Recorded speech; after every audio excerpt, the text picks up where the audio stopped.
Continuamos con esta lectura comentada del texto de San Agustín, la ciudad de Dios, en este caso hacia el libro cuarto, que para nosotros sería el capítulo cuarto, que se intitula sobre cómo la grandeza de Roma es un don divino. Es decir, que la grandeza del Imperio Romano se le debe a Dios. En este capítulo para nosotros, en los textos modernos, equivaldría a un capítulo. Para San Agustín es un libro.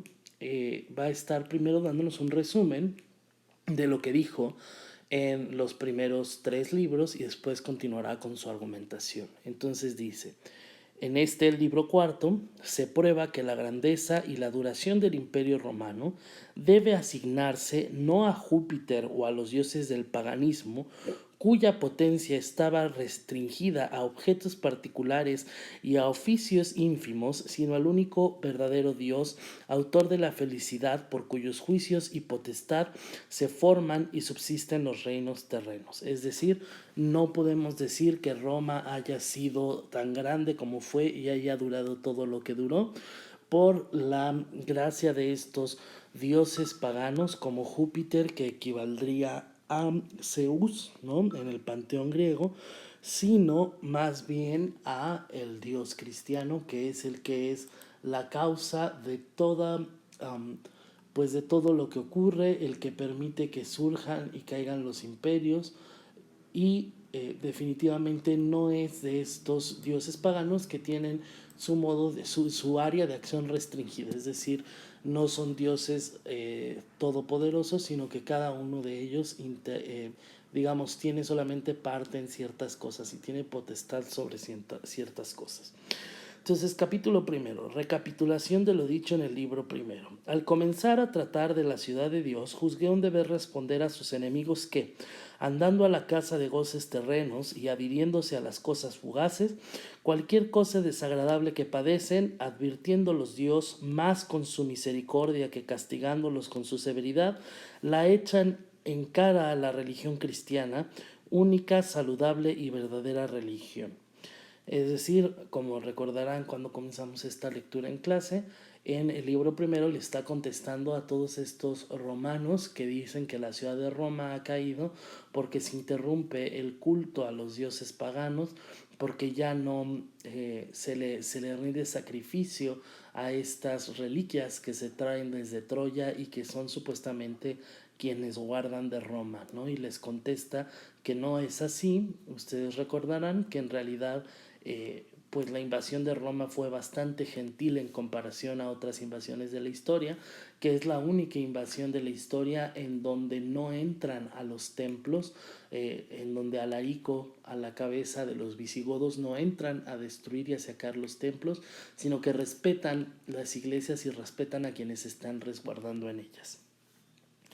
Y dice, y bueno, le echan a esta que es la única y verdadera religión, le echan en cara cualquier cosa negativa que ocurre, ¿no? Y la culpan de ello.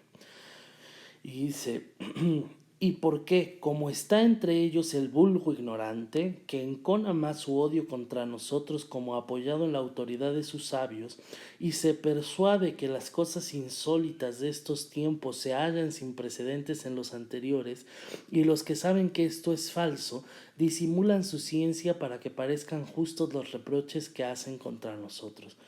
Es decir, hay mucha ignorancia, ¿no? Hay entre los que dicen que esto que pasó en Roma nunca ha pasado, pues es gente ignorante. Y no se refiere aquí al hecho de que hayan perdonado a la gente, eso él mismo dice que es sin precedentes, sino justamente el hecho de que la ciudad de Roma haya sido invadida. De hecho, recordemos que incluso antes de los tiempos de Julio César, los galos habían invadido la ciudad de Roma.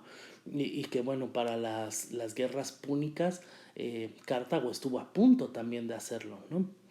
Entonces dice, bueno, es ignorante el que dice que nunca han ocurrido cosas así, y los que saben que no es así, fingen, ¿no? Se hacen, dice, disimulan su ciencia, es decir, ocultan lo que saben, ¿no? Para que parezca que en verdad es así, o sea, para que parezca que sí es justo el recriminarle a los cristianos, a la fe cristiana, el hecho de que Roma haya sido saqueado. dice, los que saben su ciencia, fue necesario demostrar, basados en los libros que nos legaron sus autores, para el conocimiento de la historia y de los tiempos posteriores, que fueron, por cierto, muy otros de los que ellos piensan. Es decir, San Agustín en sus libros anteriores, ustedes recuerdan, citaba, por ejemplo, a la Eneada de Virgilio, citaba autores mismos romanos para dar cuenta de cómo estos argumentos que estaban utilizando eran erróneos. Es decir, está usando a sus propios autores para demostrarles, en los autores en los que se basan los romanos, para demostrarles que están equivocados. Al mismo tiempo fue necesario enseñarles que los falsos dioses a los que rendían públicamente culto o aún ocultamente se lo rinden son los mismísimos inmundos espíritus y demonios malos y falaces, de tal forma que se regodean en sus propios crímenes reales y fingidos, pero siempre propios. Es decir, ya en este libro, si ustedes recordarán, en el libro primero les comenté en clase que hay todos unos capítulos en donde habla sobre estos dioses griegos, ¿no? Cómo son ineficaces demás, y dice, bueno, son los mismos, estos dioses son los mismos demonios que ellos están alabando.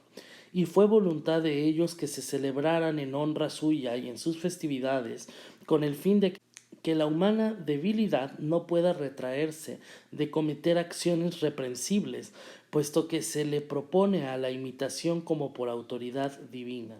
Esto no lo he probado por conjeturas mías, sino por parte de la reciente memoria, porque también yo he visto exhibir tales cosas y a tales dioses, y parte por los escritos de aquellos que los legaron a posteridad, no para baldón de sus dioses, sino para blasón de los mismos.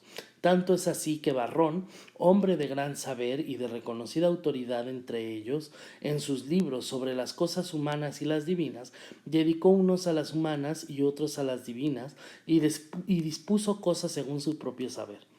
En ellos colocó los juegos escénicos a lo menos entre las cosas humanas, sino entre las divinas, cuando en realidad, si no hubiera en la ciudad más que hombres buenos y virtuosos, ni aun entre las cosas humanas cumplía enumerar tales juegos. Esto sin duda no lo hizo por propia iniciativa, sino porque, nacido y educado en Roma, los halló ya entre las cosas divinas. Es decir, bueno, está diciendo, ya dice, estos dioses antiguos, bueno, ya sea que antes les rendían culto y hay todavía gente que se oculta y que en sus casas en secreto les rinde culto, porque recordemos que ya para este siglo V ya es oficial el cristianismo como religión en Roma. Y dice, bueno, es que fueron estos mismos dioses quienes a honra suya les pedían que hicieran estas festividades.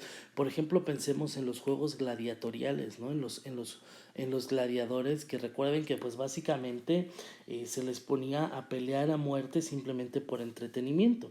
Y dice, bueno, incluso Varrón, que fue un historiador, bueno, un escritor romano, cuando se pone a clasificar qué cosas son humanas, ¿no? Qué cosas de Roma son de los hombres y qué cosas en Roma son de los dioses, pone estos juegos, ¿no? Como cosas divinas, como cosas propias de los dioses. Y dice San Agustín, bueno, es que si en la ciudad de Roma solamente hubiera gente buena, entonces ni siquiera, dejen ustedes que obviamente no se pondría dentro de las cosas divinas, tampoco se pondría dentro de las cosas humanas, es decir, ni siquiera existirían estas festividades y estos juegos que son obviamente, pues digamos, reprochables, ¿no? Esto sin duda, bueno, dice, y no lo hizo, ¿no? Porque Barro o Barrón haya sido malo, ¿no? Sino porque justamente al haber crecido en Roma, pues así es como se entendían estas cosas. Se creía que estos juegos malignos y estas festividades malignas, pues eran cosas de los dioses, ¿no? Y dice, porque al final del libro primero adelanté someramente lo que a través de la obra había de decir, y de ello dije algo en los dos siguientes.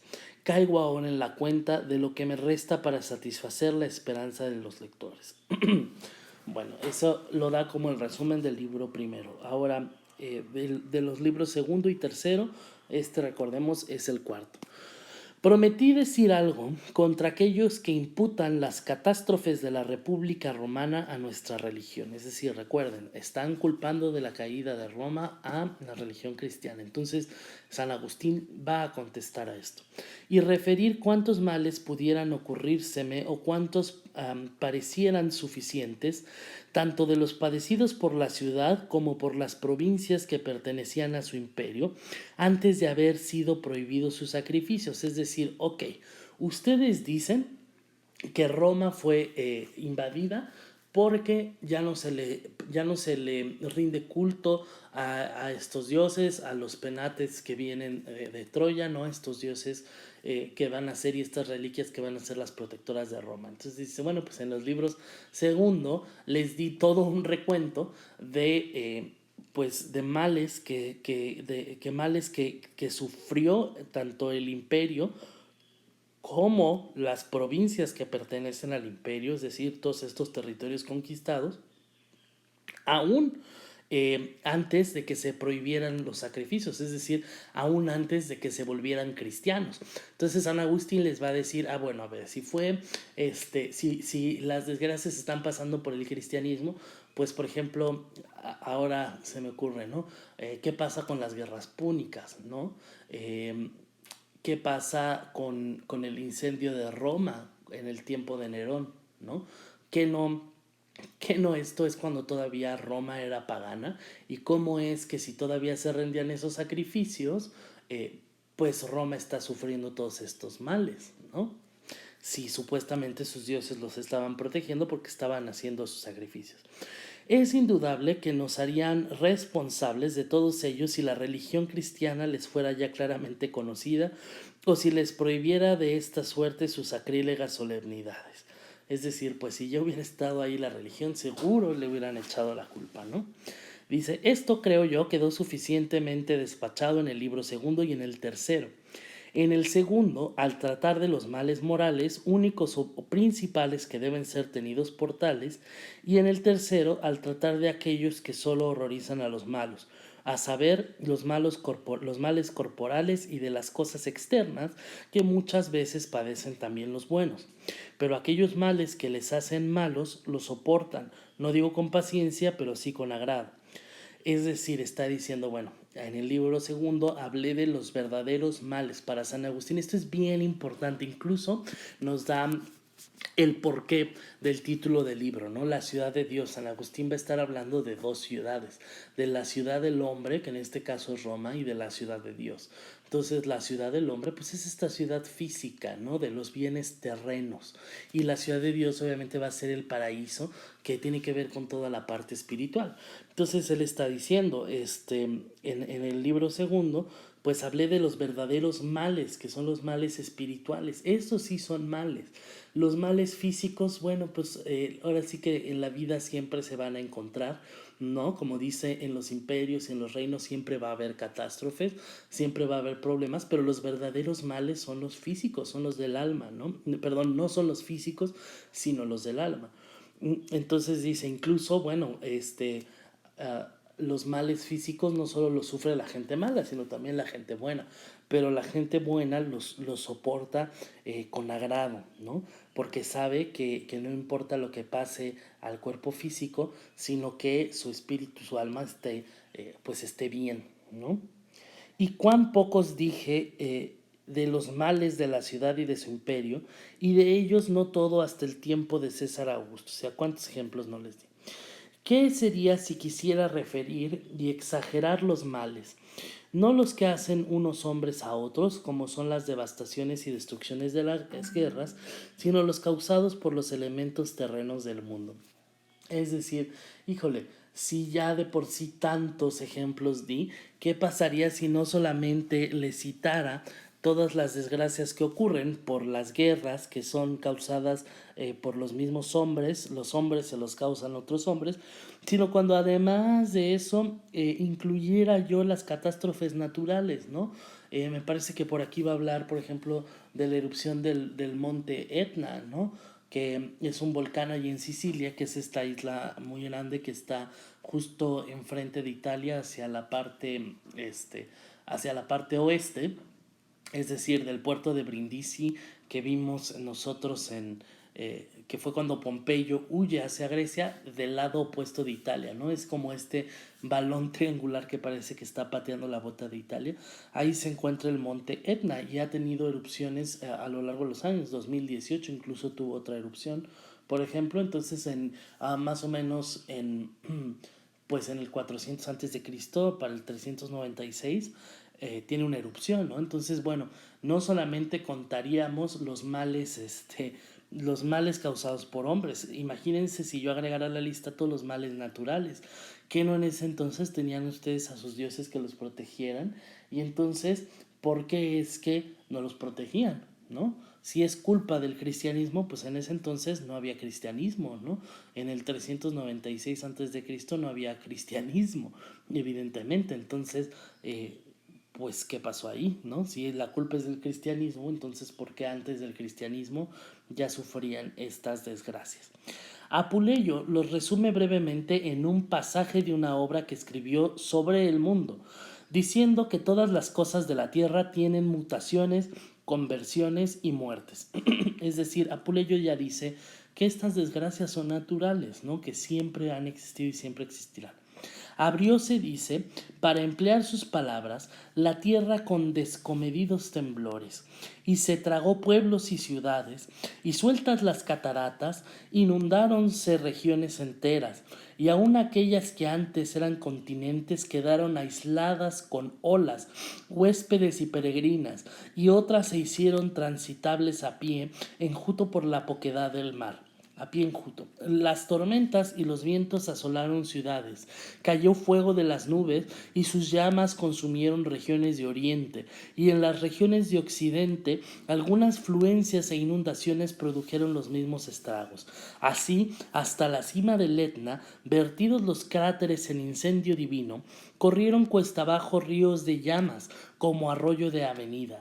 Si quisiera recoger esto y cosas por el estilo que da fe la historia, ¿cómo podría? ¿Cuándo terminaría las cosas que acontecieron en aquellos días antes que el nombre de Cristo reprimiera esas vanidades perniciosas para la salud verdadera? De nuevo, o sea, si yo quisiera dar recuento de todas esas catástrofes de las que sus dioses, antes de que siquiera hubiera venido Cristo a la tierra, de las que sus dioses falsos no los protegieron, pues cuánto acabaría yo, ¿no? O sea, inundaciones, terremotos, esta parte está bonita, ¿no? Que dice terremotos que se tragaron poblaciones enteras, ¿no? Fuegos que consumieron de regiones de oriente, etcétera. Prometí también mostrar las costumbres y el porqué del querer del verdadero Dios, en cuya mano están todos los reinos, al reafirmar el imperio para ensancharlo, y que no nada fue el favor prestado por aquellos que ellos juzgan dioses, y cuánto les dañaron con su seducción y engaño. Por ende, me parece que debe tratarse ahora y más del incremento del imperio romano. Es decir, él va a decir y él va a encontrar, hay una causa que está en la mente de Dios, o sea, solo Dios sabe, pues, aunque él aquí va a intentar decirnos cuál es, hay una causa para que Roma haya sido este gran imperio que fue. Dios tenía una intención en dejar que Roma fuera tan grande como fue.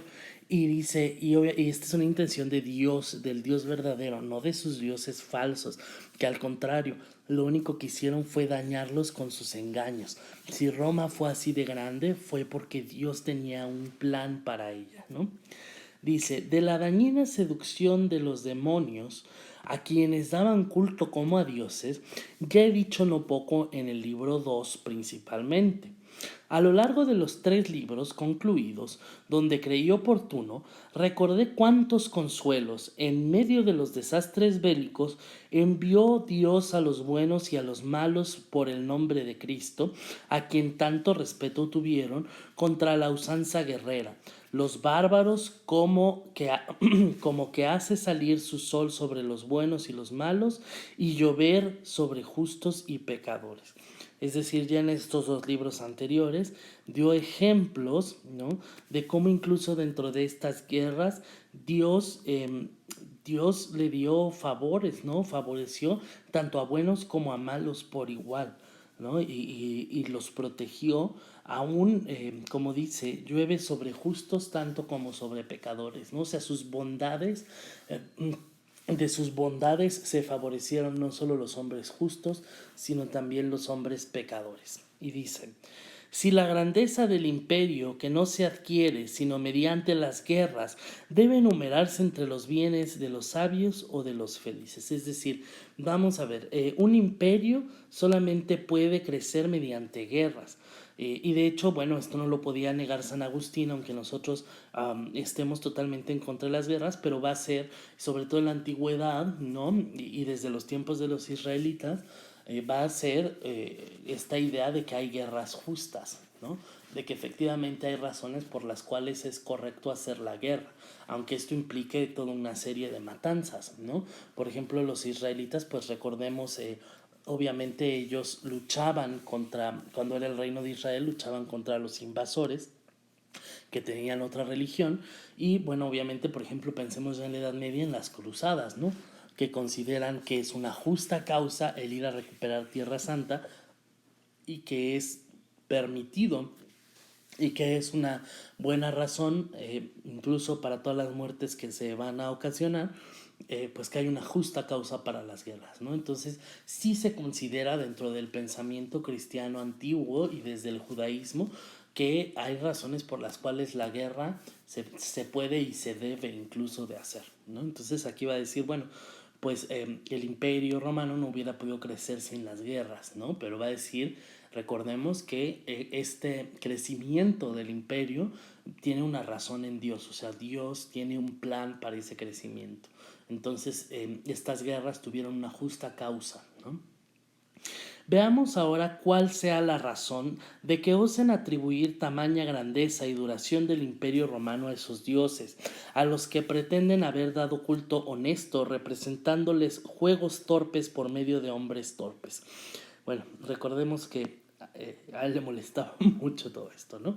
Se dice, bueno, vamos a ver, ¿por qué creían ellos que la grandeza del imperio se debía a estos dioses que no son dioses, ¿no?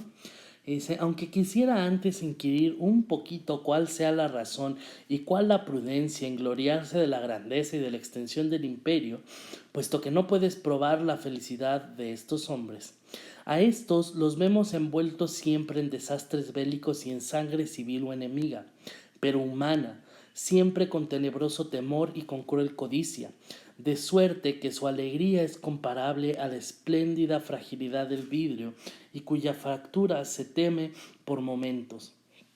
Es decir, pues ¿por qué le agradecerían a estos dioses que la grandeza del imperio si ha sido puro derramamiento de sangre, ¿no? Dice, acuérdense, han habido guerras civiles, es decir, de romanos contra romanos, así como de romanos contra extranjeros. Entonces dice, híjole, pues qué tan felices los ha hecho eso, ¿no? Dice, para enjuiciar con más facilidad esto, no nos desvanezcamos llevados de la inanidad, perdón, llevados de la inanidad del viento, ni encandilemos el ojo de nuestra intención con altisonantes vocablos como pueblos, reinos, provincias. Es decir, para darnos cuenta, para verdaderamente poder juzgar esto, no pensemos en estos conceptos de que es un pueblo, que es un reino, que es una provincia. Imaginemos simplemente, en vez de pensar en esto, imaginemos a dos hombres, porque cada hombre es tan constitutivo de una ciudad y de un reino, por más dilatado y extenso que sea, como lo es una letra en un discurso. Es decir, podemos tomar simplemente en representación de estos reinos y estos pueblos a una persona, porque bueno, finalmente todos estos reinos y sociedades están constituidos de personas, como todo discurso está constituido de letras, ¿no? Dice, discurso, de los cuales uno sea pobre o mejor de posición media y el otro caudalosísimo. Es decir, de estos dos hombres que vamos a imaginarnos, uno va a ser pobre y otro va a ser muy rico. El rico, angustiado de temores, consumido de angustias, abrazado por el fuego de la cupididad, nunca seguro y siempre inquieto, anhelante siempre de contiendas gracias a estas miserias y allegándose con esos crecimientos cuidados amarguísimos, el de condición media, bastándose con su escasa y apurada hacienda familiar, más querido de los suyos y gozando de la dulcísima paz con sus parientes, vecinos y amigos, piadosamente religioso y benévolo de corazón, sano de cuerpo y moderado en su vida, casto en sus costumbres y seguro en su conciencia. Es decir, pues el rico va a estar siempre muy preocupado, va a estar siempre exaltado, siempre por su avaricia, ¿no? Y dice, mientras que es de clase media, digamos, ¿no? De condición media, bueno, pues va a estar feliz con lo que tiene, va a ser una buena persona, va a estar bien con sus vecinos y con sus amigos. Y pues por el contrario no va a estar lleno de angustias como este otro, que pues precisamente pues por lo que tiene, no puede estar nunca tranquilo, ¿no? Imagínense, siempre temeroso de perder lo que tiene, siempre temeroso o siempre presionado por tener más, ¿no? Eh, entonces dice, no sé si habrá alguno tan fuera de sus cabales que se atreva a dudar a cuál dará la preferencia. Es decir, no sé si hay alguien que no sepa a cuál de estos hombres preferir, ¿no? No sé si hay alguien tan loco para no saber, para no saber. Dice, esta misma regla de equidad vige, al igual que en dos hombres, en dos familias, en dos pueblos y en dos reinos. Es decir, esto mismo aplica tanto para estos dos hombres como para dos familias, como para dos pueblos, como para dos reinos. Vale lo mismo. Y aplicada con circunspección, si nuestra intención se corrige, echaremos de ver luego con facilidad dónde se halla la vanidad y dónde la felicidad. Es decir, este hombre rico, pues no nos costará mucho trabajo encontrar o darnos cuenta que en su vida solo hay vanidad, mientras que en el hombre que vive con lo que es justo, ¿no? Con lo que necesita para vivir, hay felicidad. Justamente dice, bueno, a ver, Roma, en todas sus guerras y demás, ¿realmente era feliz o simplemente se trataba de vanidad, ¿no? Porque como aplica para los hombres, aplica para el imperio, ¿no? Eso es lo que está diciendo. Si vale para un hombre, vale para una familia, vale para un pueblo, vale para un imperio. Por ende, si se rinde culto al Dios verdadero y se le sirve con sacrificios veraces y con buenas costumbres, es útil que reinen por doquier y por largo tiempo los buenos, y no lo es tanto para los regentes cuanto lo es para los regidos. Por lo que a ellos atañe, la piedad y su bondad, grandes dones de Dios, les basta para una felicidad verdadera, merecida la cual se vive bien en la presente vida y luego se consigue la eterna. En la tierra, el reino de los buenos aprovecha no tanto a ellos cuanto a las cosas humanas. El reino de los malos daña a los que reinan, que estragan sus ánimos con mayor libertad en los crímenes. En cambio, a los que, sirviéndoles, se les someten, no daña sino la propia iniquidad, porque cualesquiera males que los malos señores infligen a los justos no son pena de la culpa, sino prueba de la virtud.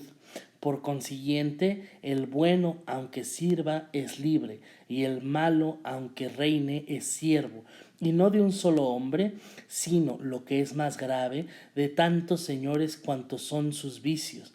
Y la Sagrada Escritura, hablando de estos vicios, dice, el que fue vencido queda reducido a siervo del vencedor. Dice, bueno, lo que pasa es que los que viven bien, los que son piadosos, los que viven con bondad, que son dones de Dios, esto les basta para ser felices de verdad. Y viven bien en esta vida y luego en la otra vida pues vivirán la vida eterna. En cambio, los que son malos, ¿no?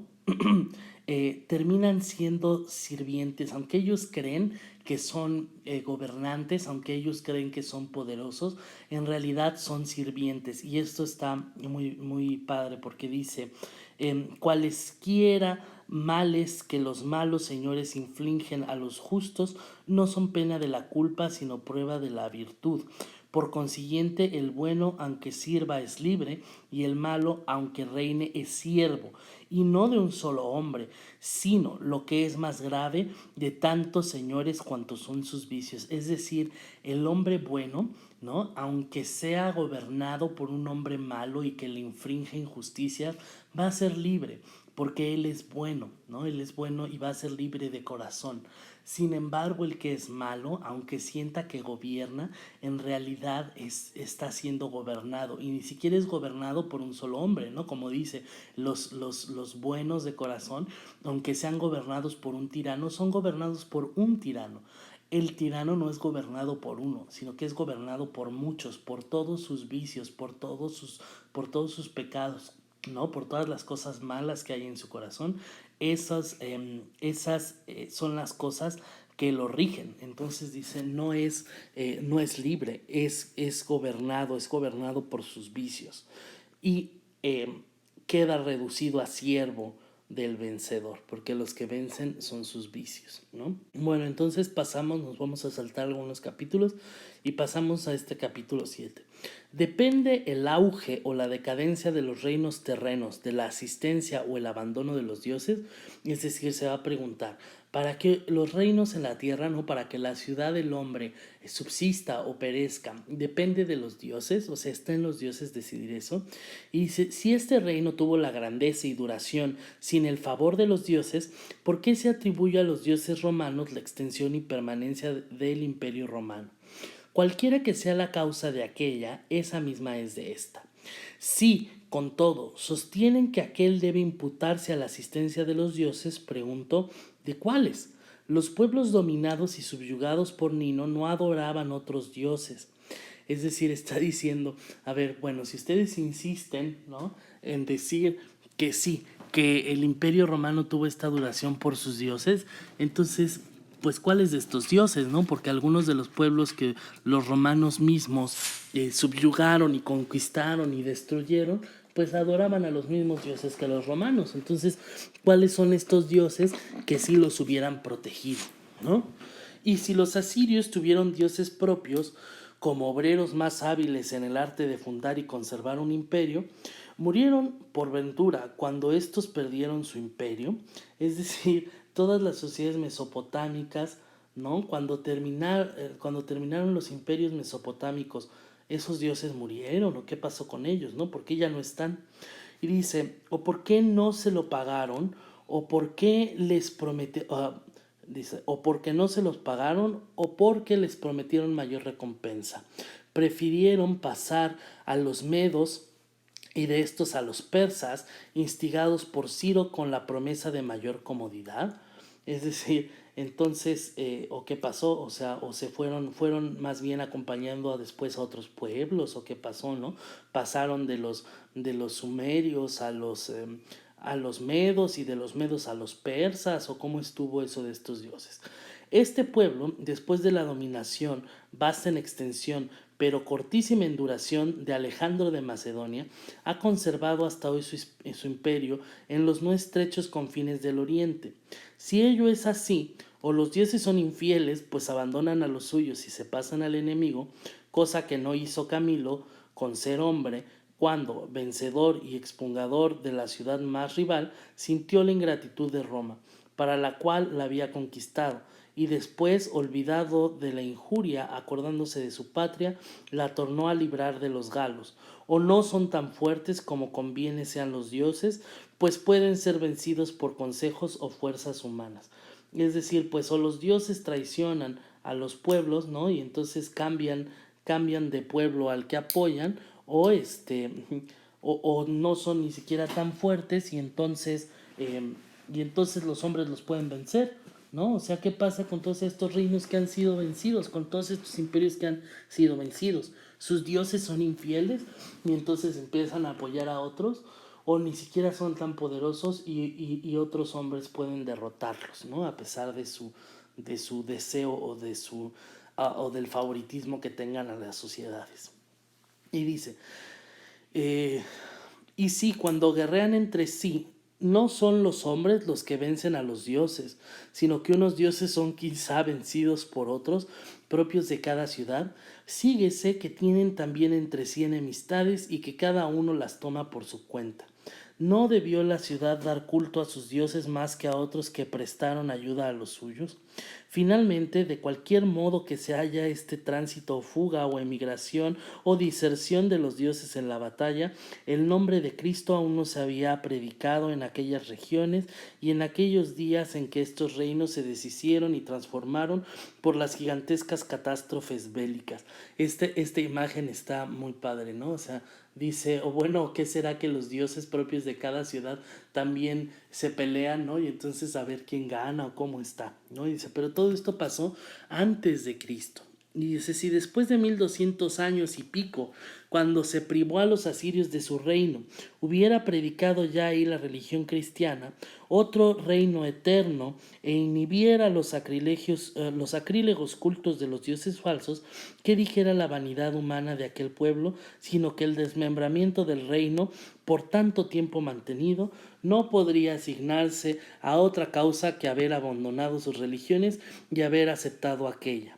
Este posible grito de la vanidad considérenlo estos como su espejo y enrojezcan de vergüenza, si es que aún la tienen, por quejarse de cosas semejantes, aunque en realidad el imperio romano fue afligido y no mudado, cosa que aconteció en los otros días antes de Cristo, y se rehizo de aquella aflicción, de lo cual no se debe desesperar en nuestros días. ¿Quién conoce en este punto el querer de Dios? Es decir, dice, imagínense, entonces cuando se destruyeron los imperios de Oriente, ¿no? Los imperios asirios, los imperios persas, todavía no existía Cristo, pero si hubiera existido y entonces se hubiera predicado la palabra de Cristo, entonces ¿qué hubieran dicho? Ay, cayeron estos imperios por culpa de los cristianos.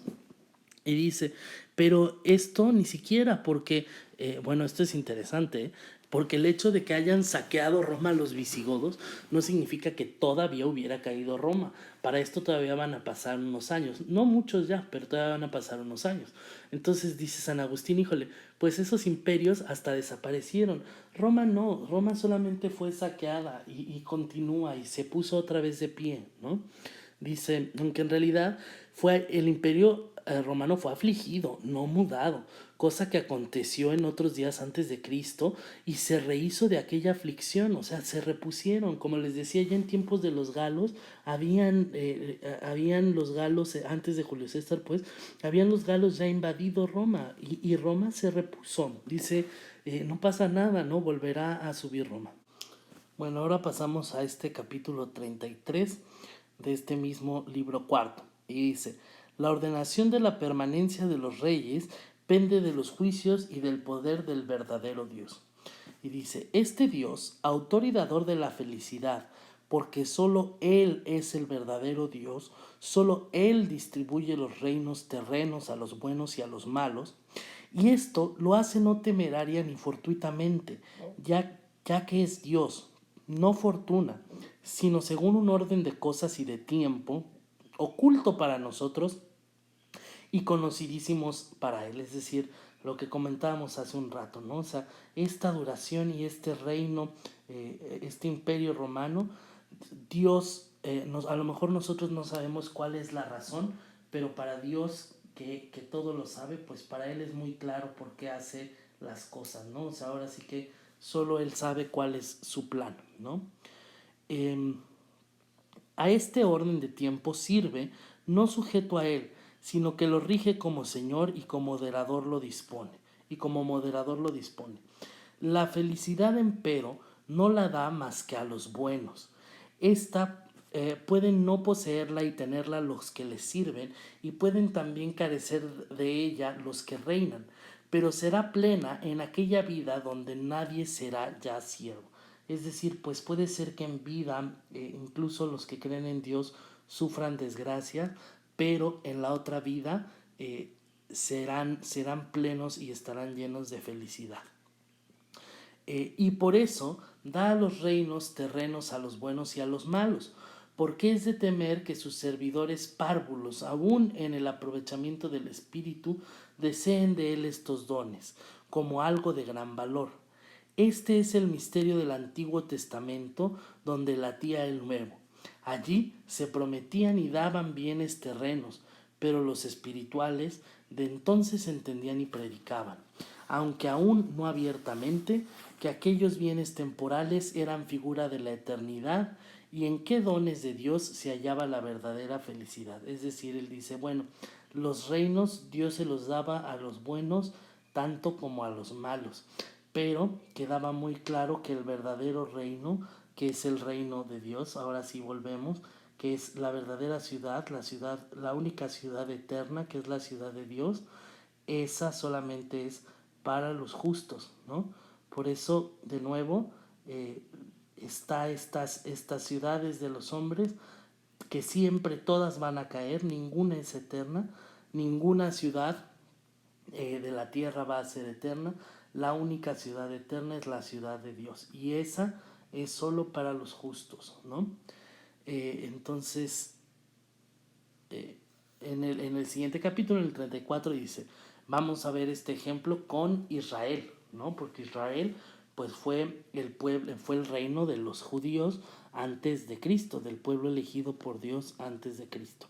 Entonces dice, el reino de los judíos fue instituido y conservado por el único y verdadero Dios mientras permanecieron en la verdadera religión. Dice, amén de esto, para dar a conocer que también los bienes terrenos, única aspiración de los que no saben pensar cosas mejores, están bajo el poder del único Dios y no bajo el de muchos y falsos, a quienes creían los romanos que debían rendirles cultos. Multiplicó prodigiosamente su pueblo en Egipto y los sacó de allí por medios maravillosos. Es decir, fíjense, para dar a conocer también los bienes terrenos, las ciudades de los hombres, son la única aspiración de los que no saben pensar en cosas mejores. ¿Cuáles son cosas mejores que las terrenas? Pues San Agustín diría, pues las cosas del espíritu, ¿no? Y estas cosas solamente están bajo el poder del único Dios verdadero, no bajo el poder de muchos y falsos dioses, todos esos dioses en los que creían los romanos, que creían que los iban a defender, ¿no? Aquellas mujeres no invocaron a Lucina cuando libró a sus criaturas para multiplicar y hacer crecer extraordinariamente el pueblo, de las manos de los egipcios que les perseguían y querían dar muerte a todas ellas. Él las conservó. Mamaron sin la diosa Romina y sin la diosa Cunina estuvieron en la cuna. Sin Éduca y Potina tomaron alimento y bebida. Se educaron sin tantos dioses pueriles, casáronse sin dioses conyugales y se unieron a sus mujeres sin el culto a Priapo. Es decir, cuando Dios liberó a los egipcios a los judíos de Egipto, pues pudieron hacer todas las cosas, se multiplicaron, se casaron, tuvieron hijos, ¿no? Sin la necesidad de la intercesión de todos estos dioses, que del casamiento, que el dios de la fertilidad, que el dios de la bebida y de la comida. Sin, ya habiéndolos abandonados a todos ellos y habiéndolos dejado en Egipto, el pueblo de Israel pudo seguir bebiendo, comiendo, casándose, teniendo hijos, ¿no? Sin invocar a Neptuno, dioles paso franco el mar, dividiéndose y sepultando a los enemigos que los perseguían, juntándose sus aguas. Recordemos cuando cruzan el mar, ¿no? Porque que se abre por el bastón de Moisés, sin la ayuda de Neptuno, ¿no? O sea, no hace falta que estos dioses falsos intervengan para que puedan pasar las cosas. Entonces dice, no consagraron Dios alguna manía cuando tomaron maná del cielo, ni cuando sedientos, herida la roca, brotó agua, adoraron a las ninfas ni a las linfas. Es decir, todo es por acción del Dios único, no por adoración a los falsos dioses.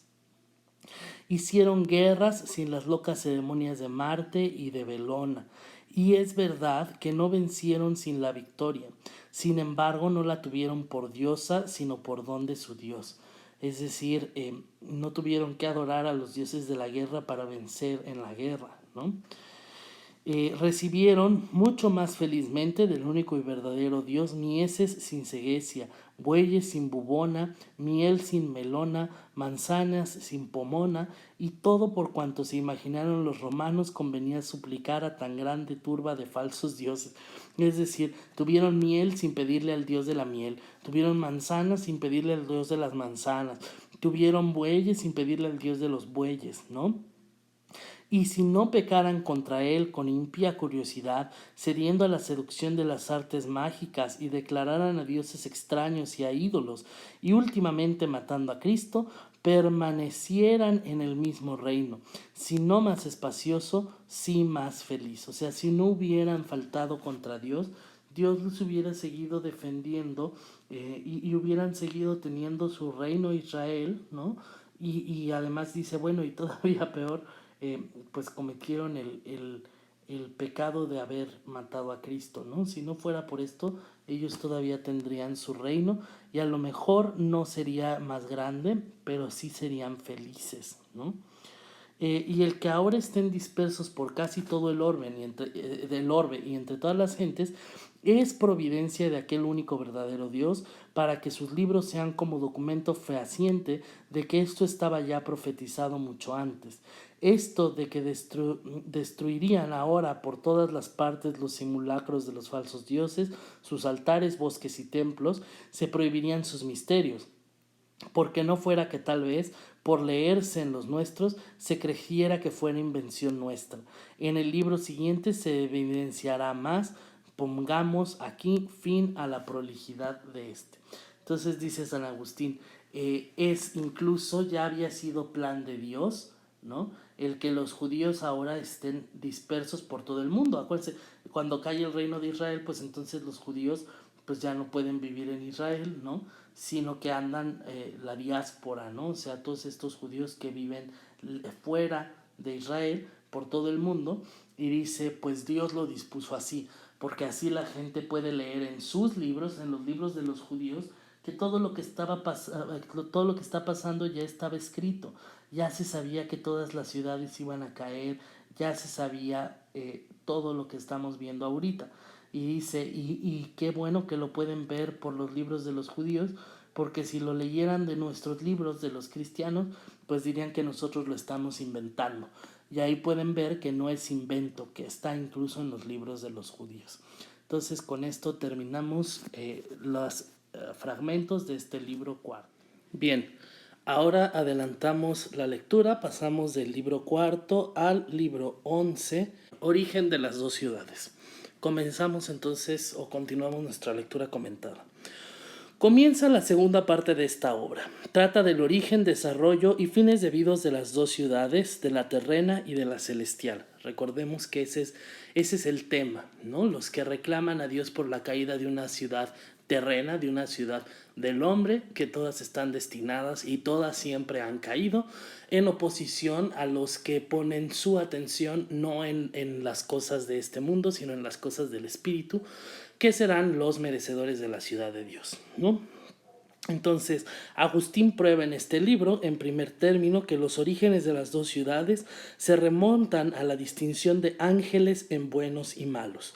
Luego, tomando pie de aquí, discurre sobre la creación del mundo según la descripción de las sagradas letras en el principio del Génesis. Entonces, capítulo 1, aclaración sobre la segunda parte de la obra. Damos el nombre de ciudad de Dios, testigo es de ello la Escritura, a aquella que rindió a su obediencia, no por movimientos anímicos fortuitos, sino por disposición de la providencia soberana. Todos los ingenios humanos con la garantía de una autoridad divina superior a los espíritus de las naciones todas. En la Escritura se dice: cosas gloriosas se han dicho de ti, ciudad de Dios. Y en otros salmos se lee: grande es el Señor y loable en demasía en la ciudad de nuestro Dios, en su santo monte que ensancha los contentos y alegrías de toda la tierra. Y poco después, tal como lo vimos, así lo hemos visto en la ciudad del Señor de las virtudes, en la ciudad de nuestro Dios. Dios la fundó para siempre. A su vez, otro salmo canta: la impetuosidad del río alegra la ciudad de Dios. El Altísimo santificó su tabernáculo. Estando Dios en medio de ellos, no sufrirá quebranto. Por estos y otros testimonios que sería prolijo enumerar, caemos en la cuenta de que existe una ciudad de Dios cuyos fundamentos anhelamos, cuyos ciudadanos anhelamos ser por el amor que nos inspiró su fundador. O sea, hay testimonio, digamos, se ve en las escrituras, se ve en la Biblia que existe una ciudad de Dios, y dice San Agustín, y todos, bueno, y nosotros al menos queremos ser ciudadanos de esta ciudad de Dios que dice aquí, tanto, digamos, ensancha los contentos y alegrías de toda la tierra, es decir, en donde hay tanta felicidad, que es uno de los temas que, si se recuerdan, veníamos discutiendo, ¿no? Que dice, pues es que realmente esta gente que se fija en la ciudad de los hombres, cuánta finalidad puede tener, cuánta felicidad puede tener si finalmente vive en la vanidad, ¿no? Dice, los ciudadanos de la ciudad terrena dieron la primacía a sus dioses sobre el fundador de la ciudad santa, sin advertir que él es Dios de los dioses y no de los dioses falsos, o sea, de los impíos y soberbios. Impíos, perdón. Entonces dice, bueno, recuerden, aquí estoy poniendo, los que viven, los que su vida, pues, o sea, los que solo les importa la ciudad terrena, la ciudad terrenal, la del mundo, la ciudad del hombre, le dieron primacía, o sea, volvieron más importantes a sus dioses falsos que al fundador, a este Dios de dioses, al Dios verdadero, ¿no? Estos, privados de la luz inmutable y común a todos y reducidos por eso a un poder miserable, pretenden señoríos en cierto modo privados y buscan honores divinos de sus engañados súbditos. Él es el Dios de los dioses piadosos y santos, que se huelgan más en someterse ellos a uno solo que en someter muchos a sí mismos, y más en dar culto a Dios que en que se les rinda a ellos como a Dios. Mas a los enemigos de esta ciudad santa ya he contestado, con la ayuda de nuestro Rey y Señor y según nuestras posibilidades, en los 10 libros precedentes. Ahora, consciente de lo que de mí se espera y acordándome de mi deuda, ensayaré, confiado en el favor del mismo Rey y Señor nuestro, y en mi escaso valer, el discurso del origen, desarrollo y fines debidos de las dos ciudades. Es decir, dice, en oposición, ¿no?, al contrario de estos dioses falsos que pretenden honores divinos y que engañan a sus súbditos, ¿no? Estos hombres que siguen a estos dioses, ¿no? Y que con ellos engañan a la gente y pretenden que les rindan grandes honores. Al contrario de esto, el Dios cristiano es un Dios piadoso, ¿no? Y es un Dios de santidad. Entonces dice San Agustín, bueno, yo ya en los 10 libros previos ya les expliqué, eh, ya les expliqué a estos enemigos, ya les contesté a los enemigos de la ciudad santa por qué no es culpa de Dios que haya caído su ciudad de los hombres, ¿no? Ahora de lo que les voy a hablar va a ser del origen de estas dos ciudades, ¿no? Y acuérdense lo que platicamos en clase, que discutíamos un poco incluso de sus libros de las confesiones, ¿no? Las confesiones de San Agustín, en donde vemos que es muy importante cómo aquí cambia la manera de conocer. Sí, eso es un cambio importante en la filosofía. Si bien podemos ver esta continuidad en los temas e incluso en los argumentos de lo que nosotros estudiamos con Heráclito y Parménides, y de que después vimos que Platón también lo decía, ¿no? Como el tiempo es cambio y la eternidad es permanencia, y San Agustín, por ejemplo, en el libro 11 de sus Confesiones dice exactamente lo mismo. Lo que cambia es que para la filosofía clásica es el hombre y su inteligencia son suficientes para dar cuenta y para investigar estos problemas filosóficos, pero ya para este punto no, y con quien se ve más claro y con casi con quien pudiéramos marcar el inicio de este cambio es con San Agustín, para quien de nuevo, y miren aquí dice, ensayaré, confiado en el favor del mismo Rey y Señor nuestro, y en mi escaso valer, el discurso sobre el origen, desarrollo y fines debidos de las dos ciudades. Es decir, no es suficiente él mismo, no es suficiente su pensamiento. De hecho, él dice, mi escaso valer, o sea, lo que yo puedo decir no vale mucho. En lo que confío es en lo que Dios me permite decir decir, en lo que Él me va a permitir entender. Ese es el gran cambio, que ya no es suficiente lo que piensa el hombre, la mente del hombre, para dar cuenta de las cosas. El conocimiento pasa por Dios, Él debe de dar el conocimiento. Ese es el gran cambio para entrar a la filosofía medieval. Entonces, de las dos ciudades. Como hemos dicho ya, en este mundo andan en mezcolanza y confusión la una con la otra. Es decir, no vemos claramente cuál es la ciudad del hombre y cuál es la ciudad de Dios, ¿no? Primeramente diré cómo el origen de las dos ciudades se remonta a la distinción hecha entre los ángeles. Capítulo 2. Conocimiento de Dios y medio único para conseguirlo. Es grande y poco común trascender con la intención de la mente todas las criaturas corpóreas e incorpóreas que se presentan mudables y llegar a la substancia inmutable de Dios y aprender allí de su magisterio que toda naturaleza que no es lo que Él no tiene otro autor que Él. Un poco lo que decíamos, ¿no? O sea, con la intención de la mente, simplemente con la intención de la mente, no podemos trascender o entender más bien toda la forma, todos los cuerpos, ¿no? Y llegar realmente a lo que es la sustancia misma, ¿no? La esencia misma de las cosas, porque ahí solo está Dios. Entonces ahí tenemos que aprender de Dios, porque todo lo que no es Él es creado por Él. Entonces solamente Él puede dar cuenta de ello, porque si no estamos pensando en algo que es Dios en sí mismo, entonces estamos pensando en algo que creó Dios, y por ende la explicación debe de estar en Él.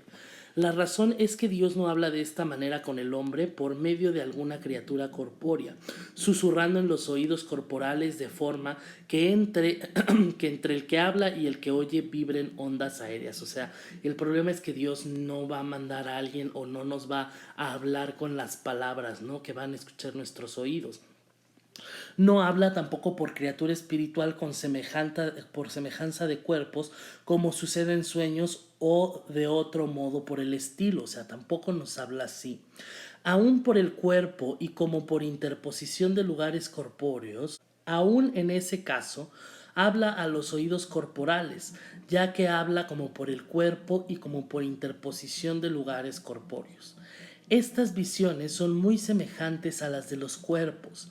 Habla por la verdad misma, si hay alguno idóneo para oír con la mente, no con el cuerpo. Es decir, ni siquiera es que nos hable en los sueños diciéndonos cosas, sino que debemos de estar abiertos a entender realmente con el alma, con la mente. Tenemos que poder estar preparados para poder escuchar con la mente, no con el cuerpo. Habla de este modo a aquella parte del hombre que en el hombre es más perfecta que las demás de que consta y superior a la cual no es más que Dios. O sea, estamos hablando del alma, ¿verdad? Está diciendo, le habla a la parte más perfecta del hombre y que es tan perfecta que lo único que es más perfecto es Dios. O sea, estamos hablando del alma, ¿no? Porque es muy razonable pensar, o si esto no es posible, al menos creer, que el hombre hecho a imagen de Dios está precisamente más cercano a Dios por aquella parte que supera a las demás partes inferiores que tiene comunes con los animales. O sea, está diciendo, pues, todo lo demás que tiene el hombre, pues también lo tienen los animales, ¿no? Es esta cosa divina que solo el hombre tiene y que por eso puede comunicarse con Dios. Pero como la mente, a la que van unidas por naturaleza la razón y la inteligencia, está imposibilitada por algunos vicios tenebrosos e inverterados, no solamente para unirse a la luz inconmutable gozándola, sino también para soportarla, hasta que, renovándose de día en día y sanando, se torne capaz de tamaña felicidad. Debía primeramente ser instruida y purificada por la fe. O sea, la mente no es capaz de entender esto, ¿no? La razón y la inteligencia solas no son capaces, sino son purificadas por la fe. O sea, para que podamos, esto es muy interesante, para que podamos recibir esa verdad de Dios, ese entendimiento por parte de Dios, nuestra mente no va a ser capaz de entenderlo si no hay de por medio fe, ¿no? Eso es lo que está diciéndonos San Agustín. Y con el fin de que caminase con más confianza en ella hacia la verdad, la verdad misma, Dios, el Hijo de Dios, asumiendo al hombre, no consumiendo a Dios, estableció y fundó la fe para que el hombre tuviera en el hombre Dios un camino hacia el Dios del hombre. O sea, que este camino, Jesús, pues el Hijo, ¿no? El Hijo de Dios, se asumió hombre, ¿sí? Se volvió hombre y estableció, fundó una fe, ¿no? Fundó esta religión y fundó esta manera de convivir y de vivir a Dios para que el hombre tuviera en el hombre Dios, que es Él, un camino hacia el Dios del hombre. Se está usando juegos de palabras, ¿no? Simplemente, pero está diciendo que el Hijo de Dios, no, perdón, que el hombre Dios, pues que es Jesús, es el camino hacia el Dios del hombre, pues que es Dios, ¿no? Eso es todo, ese es todo el juego de palabras. El hombre Dios es Jesús y el Dios del hombre pues es Dios. Este es el mediador entre Dios y los hombres, el hombre Cristo Jesús, precisamente. ¿Cuál es este hombre Dios? Cristo Jesús. Es mediador en cuanto hombre y por esta misma razón es también camino. O sea, como Él es el que está entre el hombre y Dios, no es el Dios hombre, entonces Él es el camino que los hombres debemos seguir para llegar a Dios. Porque si entre el que camina y el lugar al que se dirige hay un camino, hay esperanzas de llegar. O sea, Él es el camino y si hay camino, pues podremos llegar a alguna parte, ¿no? Empero, si falta o se ignora por qué camino se ha de ir, ¿qué aprovecha conocer el término del viaje? O sea, podemos saber, aquí casi es una provocación a los judíos, ¿no? Porque dice, bueno, podemos saber que el fin es Dios, ¿no? Como los judíos saben, pero si no saben el camino, que es el Hijo del Hombre, porque ellos no los reconocen, pues ¿de qué sirve saber cuál es el fin si no saben cómo llegar a él, ¿no? Solo hay un camino muy guarnecido contra todos los errores, que sea uno mismo Dios y hombre. La meta Dios, el camino hombre. O sea, de nuevo son juegos de palabras, pero dice, bueno, el único camino a Dios pues es el hombre Dios, es Jesús, ¿no? Jesús Cristo. Bueno, entonces pasamos a este capítulo cuarto que es muy interesante porque nos estamos saltando el 3, es muy interesante este capítulo cuarto porque se refiere a lo que ya les cuento que habla también en sus confesiones en el libro 11, que es toda la cuestión de la creación y el tiempo. Como les digo, San Agustín escribía libros cuando no estaba de acuerdo con lo que decía la gente, ¿no? Entonces, si algo no estaba de acuerdo, escribía tratados completos. Entonces, en este caso, en el de la Ciudad de Dios, bueno, ¿a qué está contestando él? Pues a estos romanos que dicen que por culpa de haber dejado el culto pagano es que cae Roma, ¿no? Bueno, que invaden Roma los visigodos. Pero en el libro 11, ¿no? De sus confesiones, el tema que trata les está contestando a las personas que dicen que estaba haciendo Dios antes de la creación, ¿no? Ese es el tema que discute y ahí es donde lo único que hace es repetir lo que ya decía Platón a través o bueno, recuperando el pensamiento de Heráclito y Parménides que ustedes ya dominan también, ¿no? Y dice, bueno, pues es que creación, más bien, para decir qué estaba haciendo Dios, hacer la acción implica tiempo, no puede haber acción sin tiempo, ¿no? Entonces, ¿qué estaba haciendo Dios antes de la creación? Pues eso no se puede preguntar, dice San Agustín, es una pregunta equivocada, porque no hay acción antes de la creación, porque antes de la creación no hay tiempo y sin tiempo pues no hay acción, entonces no puedes preguntar qué estaba haciendo porque hacer es acción y eso solo se puede a partir de la creación. Entonces aquí nos va a hablar un poco de eso. Ese libro, insisto, también lo escribe en contestación, ¿no? Y dice, necios, ni siquiera cómo pueden hacer esa clase de preguntas, ni siquiera está bien planteada, hacer es acción y no hay acción sin tiempo, ¿no? Entonces dice, la creación del mundo no es ni intemporal ni ordenada por nuevo consejo de Dios, como si hubiera cambio en su voluntad. Entre todos los seres vivos sienta primera plaza el mundo y entre los invisibles Dios, ¿no? O sea, de nuevo esta idea de en lo temporal, ¿no? En el tiempo lo primero es la creación, o sea, el mundo, y en lo eterno pues es Dios, ¿no? Pero el mundo vemos que existe y que existe Dios lo creemos, o sea, Recordemos, esto es otra vez pura filosofía clásica, filosofía griega, ¿no? O sea, el mundo es lo que percibimos con nuestros sentidos. ¿Y qué dice Parménides? A ver, recuerden, ¿qué decía Parménides? ¿Cómo podemos percibir al ser? El ser no se percibe por los sentidos, ¿verdad? Porque los sentidos engañan, ¿no? Entonces el ser, que es lo eterno, en este caso ya en la filosofía de San Agustín, es Dios, pues no se percibe por los sentidos, ¿verdad? Dice, lo creemos. Acuérdense que para Parménides solo podemos verlo con la razón, porque los sentidos engañan, ¿no? Entonces el mundo lo vemos, el mundo es a través de los sentidos, ¿no? Pero el ser, ¿no? Esto es puro Parménides, básicamente es Parménides. Que Dios ha hecho el mundo, a nadie creemos con más seguridad que al mismo Dios. ¿Dónde lo hemos oído?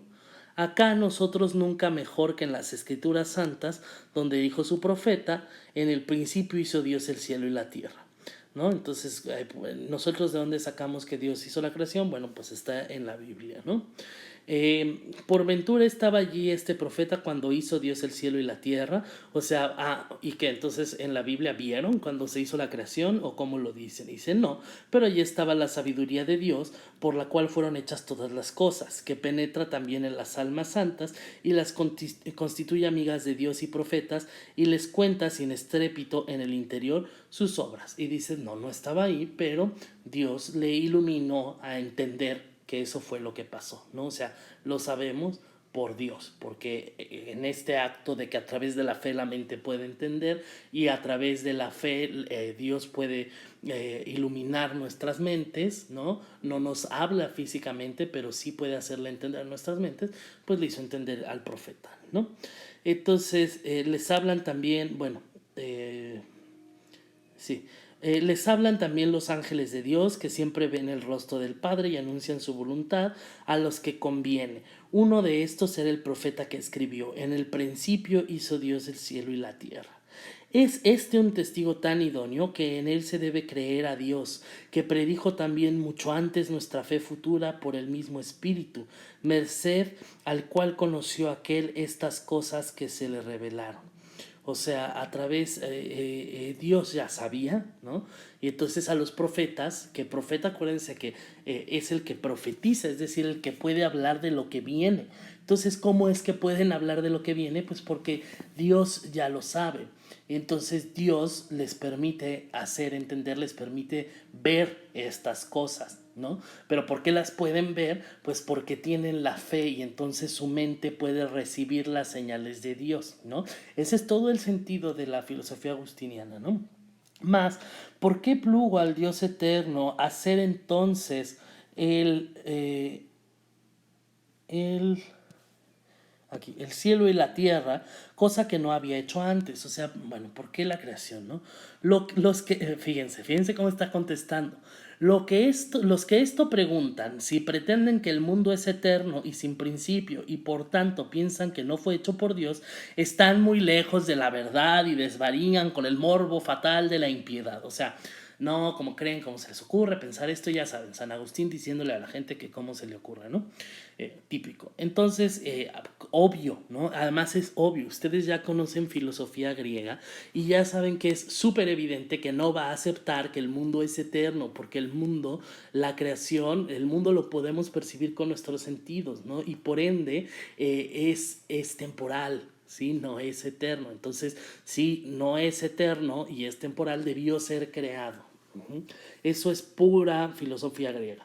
Amén de los testimonios proféticos que dejo a un lado, el mismo mundo con su ordenadísima mutabilidad y movilidad, ven, o sea, ya está hablando de Heráclito, aquí hay cambio, y como hay cambio es temporal, ¿no? Por eso es mutable, o sea, que cambia, por eso se mueve, ¿sí? Porque es tiempo, es temporal. De nuevo, pura filosofía griega. Y con la hermosísima especie de las cosas visibles, o sea, lo que podemos ver con los sentidos, o sea, aquí es Parménides, proclama en cierto modo tácitamente, es verdad, que ha sido hecho y que no ha podido ser hecho más que por Dios, inefable e invisiblemente grande, e invisible e inefablemente hermoso. Lo inefable es fato, inefable es algo que no se puede expresar, ¿no? Que va más allá de la capacidad con palabras de ser expresado. Entonces dice, es es invisible, no podemos verlo y tampoco lo podemos expresar, ¿no? No es más hermoso de lo que podemos expresar. Es invisiblemente grande invisible e inefablemente hermoso. Quienes admiten que ha sido hecho por Dios, pero no quieren asignarle principio de tiempo, sino de creación, imaginándose de un modo apenas inteligible que ha sido hecho siempre, dicen es cierto algo verdadero. Con ello, se cree que defienden a Dios como de una temeridad fortuita, por temor a que se piense que le vino a la mente de súbito la idea de hacer el mundo, ya que le sobreviniera un nuevo querer, siendo así que no es mutable en nada absolutamente. Pero no alcanzo a ver cómo esta razón pueda tener consistencia para ellos en las cosas. O sea, ¿cómo se les ocurre? ¿No? Ahorita les explico de qué hablo. Máxime en el alma que, si contendieren que es coeterna a Dios, en modo alguno pueden explicar de dónde le vino la nueva miseria que nunca antes tuvo eternamente. Si dijeran que su miseria y su beatitud están en una alternativa constante, se ve en la precisión de decir que esta alternativa durará siempre. O sea, hay otra postura y otras personas que dicen, bueno, sí fue creada, pero existió siempre, ¿no? O sea, aunque fue creada con Dios, es coeterno a Dios, o sea, sí fue creada, pero tiene toda la eternidad, así como Dios. Y dice, bueno, eso tampoco tiene sentido, ¿no? Tampoco podemos decir eso, o sea, sí tuvo un principio. ¿Cuál fue el principio? Pues la creación, y antes de eso estaba Dios, sí. O sea, nada es coeterno. Esto es muy importante. Nada, obviamente para San Agustín, después de estar retomando a los griegos a través de Plotino, nada es coeterno a Dios, ¿sí? Solamente acuérdense de Parménides. O sea, lo uno y lo múltiple. Si Dios es uno, entonces solo puede haber una cosa eterna. Acuérdense de Parménides. Lo que es y no se puede predicar el no ser. O sea, las cosas o son o no son. Y el ser es y por tanto es uno solo, ¿no? Entonces, si hubiera cosas coeternas a Dios, entonces el ser ya no sería único. Y eso, dada la filosofía que está retomando San Agustín, que es la de los presocráticos y luego de Platón y demás a través de Plotino, no sería un pensamiento válido.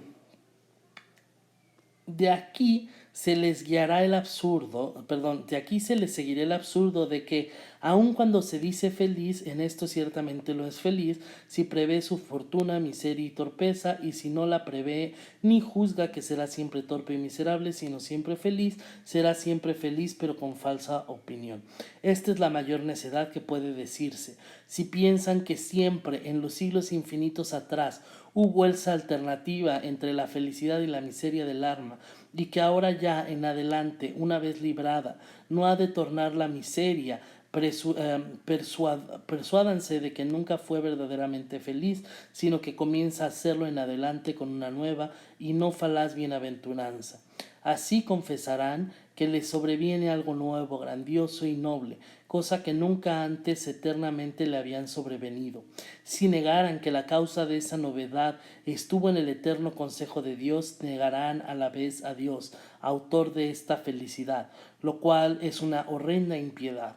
Y si dijeren que Él escogitó por nuevo consejo que en adelante fuera eternamente el alma feliz, ¿cómo mostrarán que Él es ajeno a aquella mutabilidad, que les desplace también a ello?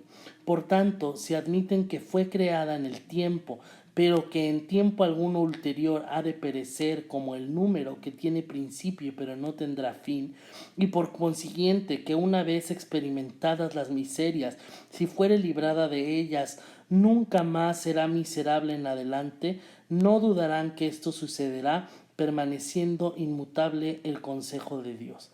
Así pues, crean también en la posibilidad de una creación temporal del mundo, y que Dios, por tanto, al hacerlo, no mudó su eterno consejo y voluntad. Un poco ya hemos discutido de esto, ¿no? O sea, cómo finalmente esto, lo que ocurre ya está en el plan de Dios, ¿no? Él ya lo sabe, al menos ya lo sabe. Y dice, capítulo 5, no deben imaginarse ni infinitos espacios de tiempo, ni lugares antes del mundo. Es decir, no hay tiempo ni espacio antes de la creación, por lo que ya decíamos. Luego es preciso ver qué respondemos a los que admiten que Dios es el creador del mundo, pero preguntan por su principio y que nos responden ellos sobre el lugar del mundo. ¿Y qué nos responden ellos sobre el lugar del mundo? Se preguntan por qué se hizo entonces y no antes. Este es todo el tema del libro 11 de sus confesiones. ¿Por qué se hizo entonces y no antes? Al igual que puede preguntarse por qué está donde está y no más bien en otra parte.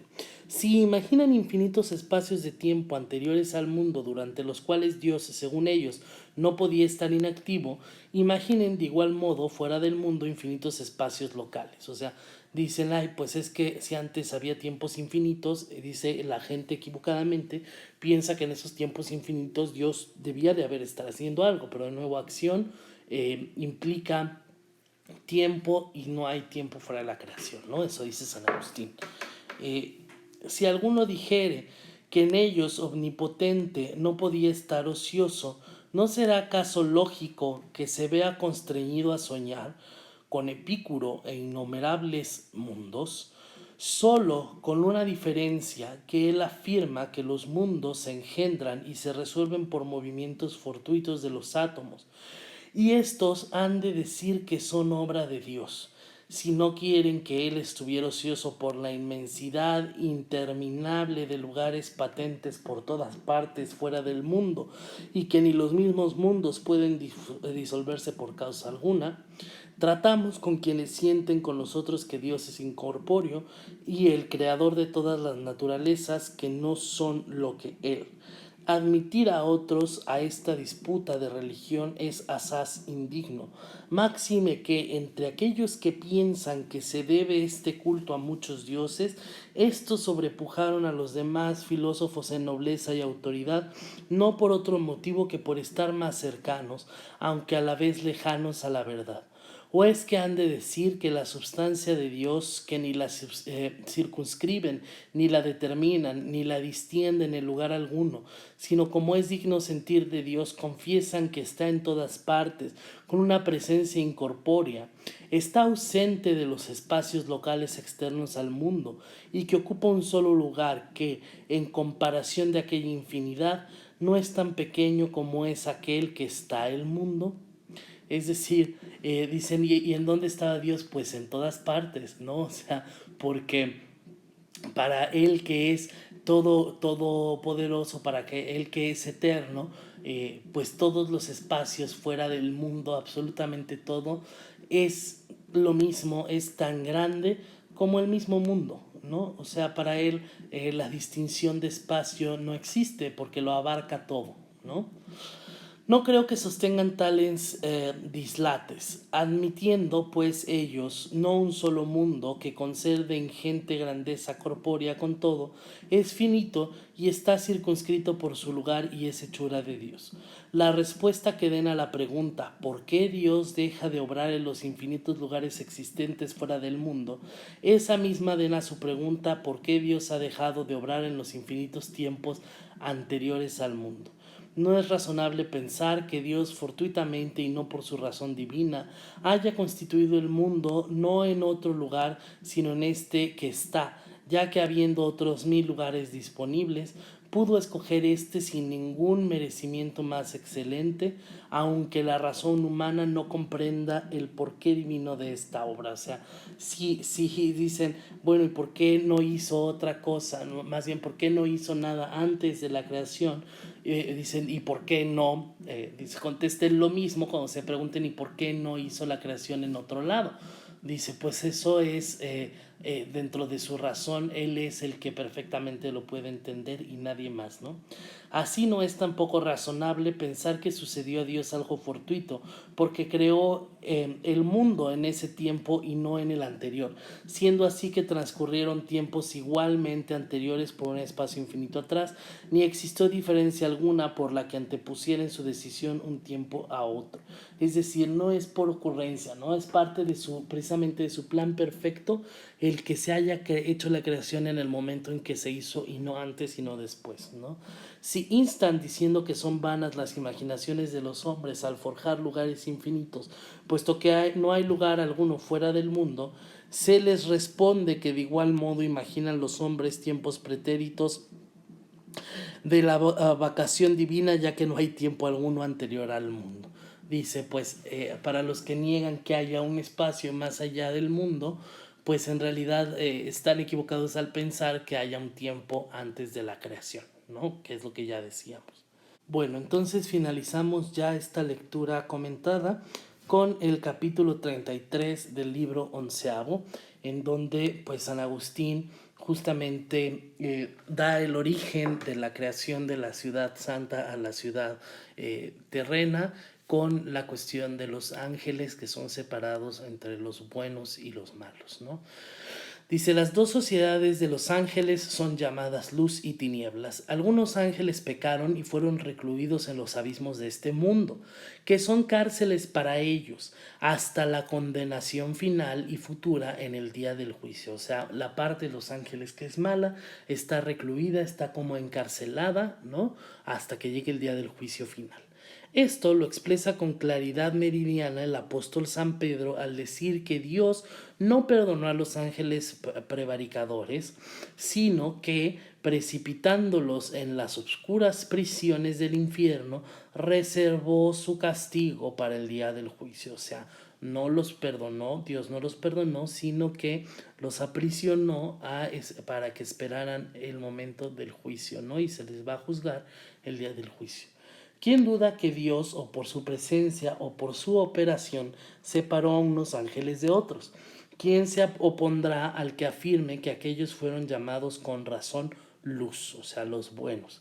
Aún nosotros que vivimos de la fe y en espera de gozarlo todavía, ya somos llamados por el apóstol luz. Fuisteis, dice, algún tiempo tinieblas y ahora luz en el Señor, ¿no? Entonces, somos buenos, ¿no? O debemos ser buenos. Que los ángeles desertores son llamados tinieblas. Lo echan de ver quienes comprenden o creen que son peores que los infieles. Por tanto, aunque deba entenderse otra luz en el pasaje que discutimos, dijo Dios, hágase la luz y la Dios fue hecha. Y estén, ya saben mi enemigo, y estén significadas otras tinieblas en esto. Dividió Dios entre la luz y las tinieblas. Pensamos que en todo ello se significan estas dos sociedades de ángeles, una que goza de Dios y otra que se hincha de soberbia, una a la que se dice adorad al Señor todos sus ángeles y otra cuyo príncipe promete te daré todo esto si postrándote me adoras. Que es el demonio, ¿no? Te daré todo esto si postrando. Recordemos cuando eh, se tienta a Dios, a Jesús en el desierto y se le ofrece lo que él quiera, ¿no? Cuando él pasa 40 días en oración en el desierto y el demonio lo tienta, ¿no? Y le dice, te doy lo que tú quieras si te postras ante mí y me adoras, ¿no? Entonces de eso habla. Una ardiendo en el amor santo de Dios, otra humeando con el amor impuro de la propia altivez. Y porque está escrito que Dios resiste a los soberbios y da su gracia a los humildes, la una habita en los cielos de los cielos y la otra, arrejado de allí, pugna en este ínfimo cielo aéreo. La una es tranquila y está animada por una piedad luminosa y la otra es turbulenta por pasiones tenebrosas. La una ayuda con clemencia según el querer de Dios, castigando con justicia, y la otra ardiendo por su prurito de dominar y sus ansias de hacer daño. La una es ministro de la bondad divina, haciendo el bien que quiere, y la otra es frenada por el poder de Dios, a fin de que no dañe cuanto quiera. La primera se mofa de la segunda y de sus vanos esfuerzos por acrecerse a base de persecuciones, y la segunda envidia a la primera cuando la ve recoger peregrinos por doquier. O sea, el camino de la santidad, ¿no? Por más que se burlen de él y demás, pues el camino del mal digamos, se envidia el hecho de que gana adeptos, ¿no? Y que digamos, las legiones de ángeles van salvando a las almas. Nosotros, repito, creemos que estas dos sociedades de ángeles tan dispares y contrarias entre sí, una buena por naturaleza y recta por voluntad, y la otra buena también por naturaleza y perversa por voluntad, expresadas más claramente en otros lugares de las divinas escrituras, están a su vez insinuadas con los nombres de luz y tinieblas en el libro que lleva por título Génesis. Creo además que aunque fuera otro el sentir del autor, no ha sido vana la ventilación del sentido de este oscuro pasaje. O sea, él dice, yo estoy seguro de que cuando en el Génesis se habla de la luz y de las tinieblas, de lo que se habla es de los ángeles que son buenos por naturaleza y también son buenos por voluntad, que son la luz, y los que son buenos por naturaleza porque fueron creados por Dios, pero son malos por voluntad, ¿no? Y esos son las tinieblas. Porque aun cuando no haya topado con la intención del autor, sin embargo, no me he apartado de la regla de fe, que es bastante conocida de los fieles por otros lugares de las escrituras, de autoridad idéntica. O sea, dice, pues a lo mejor no se refería a eso, ¿no? Quien escribe el Génesis, pero yo lo estoy leyendo y lo estoy interpretando con mi fe, y recuerden que a través de la fe Dios nos habla, entonces pues tiene la misma autoridad, ¿no?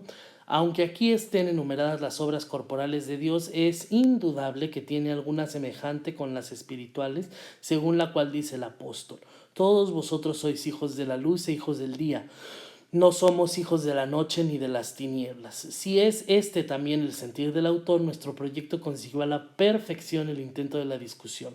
No es creíble que ese hombre de Dios de sabiduría tan sublime y divina, hablando como hablaba por él el Espíritu de Dios, no mencionara a los ángeles en la enumeración de las obras de Dios, que dice quedaron completadas el día sexto de la creación.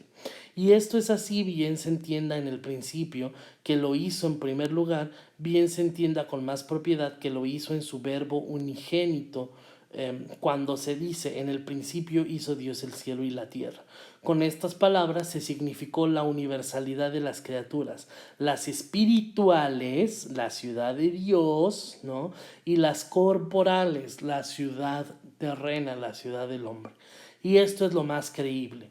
O las dos grandes partes de que conste el mundo, en las que están contenidas todas las cosas que fueron creadas, de manera que primero las propuso todas y luego las ejecutó por partes, en conformidad con un número místico de Dios, que es el 6, no lo leímos, está en un capítulo anterior. Otra opinión sobre la creación de los ángeles y una sobre la increación de las aguas. Y esto a pesar de que algunos han opinado que el hombre de aguas en el contexto significa en cierto sentido los pueblos de los ángeles, hágase el firmamento entre agua y agua, así por las aguas superiores, no lo leímos, que es el sexto. Bueno, entonces hasta aquí dejamos esta lectura comentada. Aquí es en donde San Agustín substancia, aquí es en donde San Agustín explica por qué existen dos ciudades. La ciudad de Dios, que es la que le da título a este libro, que es la ciudad de la luz, y la ciudad de las tinieblas, la ciudad que es la prisión en la tierra, ¿no? En donde la vanidad mantiene encerrados a los hombres, que son buenos por naturaleza, pero que deciden obrar de manera inadecuada. Entonces, Roma es esa ciudad que los que no piensan o no, y no que no piensen de pensar, me refiero a los que no piensan en esta otra ciudad, en esta alta ciudad, en la ciudad de Dios, entonces están sumidos en esta vanidad que les hace pensar que es todo lo que hay, ¿no?